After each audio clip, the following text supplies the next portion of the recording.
ব্লাউজের শেপটা কিন্তু আমি সেভাবে দেই নাই, জাস্ট নিচে 2টা শেপ দিয়েছিলাম আর পিছনে 2টা শেপ দিয়েছিলাম। আপনারা কয়েকজন বলেছিলেন যে দুলের সাথে এই চেনটা ভাল লাগতেছিল না, মানে ব্লাউজের গলার ডিজাইনের সাথে চেনটা ভাল লাগতেছিল না, বাট আমার কাছে কেন জানি মনে হচ্ছিল যে লং একটা চেন পরলে ভাল লাগবে, যেহেতু গোল্ডের দুল পরেছি তাই আমি গোল্ডের একটা লকেটের সাথে একটা সুন্দর চেন পরেছিলাম। তারপরে ওই দিন রাতে ব্লাউজ টাউজ বানানো শেষ করে সবকিছু অ্যারেঞ্জ করার পরে আমরা রওনা দিই রাজশাহীর উদ্দেশ্যে। আমরা প্ল্যান করি যে আমরা রাজশাহীতে গিয়ে রাজশাহীর রাতের রাস্তাতে কিছু ভিডিও করব এন্ড দিনের বেলা কিছু ভিডিও করব। তো ওই দিন রওনা দিতে দিতে আমাদের অনেক লেট হয়ে যায় এন্ড আমরা একদম রাতে পৌঁছাই। তো আমরা কিন্তু ওই দিন গিয়ে রাতের ভিডিওটা শেষ করে ফেলি এন্ড পরের দিন সকালবেলা আবার সেম ভাবে রেডি হয়ে আমরা সেম ভাবে আবার বের হই দিনের ভিডিও করার জন্য।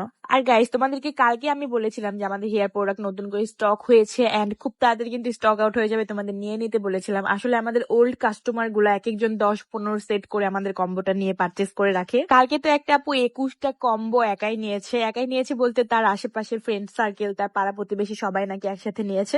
তো আসলে বিষয়টা আমার কাছে অনেক বেশি ভালো লাগছে। সো গাইস, আবার কিন্তু আমি আজকে স্টক করবো। তো তোমরা যারা যারা আমাদের প্রোডাক্টটি অর্ডার করতে চাও খুব তাড়াতাড়ি গিয়ে আমাদের অ্যাড্রেস দিয়ে অর্ডারটি কনফার্ম করে আসবা। জাস্ট কোনো কিছু প্রশ্ন করতে হবে না, জাস্ট আমাদের অ্যাড্রেস দিয়ে অর্ডারটি কনফার্ম করবে। এক কথায় ভাই, আমাদের প্রোডাক্ট চুলের যত ধরনের সমস্যা আছে সবকিছুর সমাধান করবে। আর ইউজের প্রসেস নিয়ম কিন্তু আমাদের প্রোডাক্টের গায়ে লেখা থাকবে, শুধুমাত্র আপনাদের অ্যাড্রেস দিয়ে অর্ডারটি কনফার্ম করবেন, প্রোডাক্টের গায়ে লেখা অনুযায়ী প্রোডাক্টটি ব্যবহার করবেন। তো গাইজ, একদম গরম গরম টাটকা টাটকা প্রোডাক্টটি মিস না করে খুব তাড়াতাড়ি এখনই গিয়ে অর্ডারটি কনফার্ম করে আসুন। আমি কিন্তু পেজটি ক্যাপশনে দিয়ে রাখছি। আমি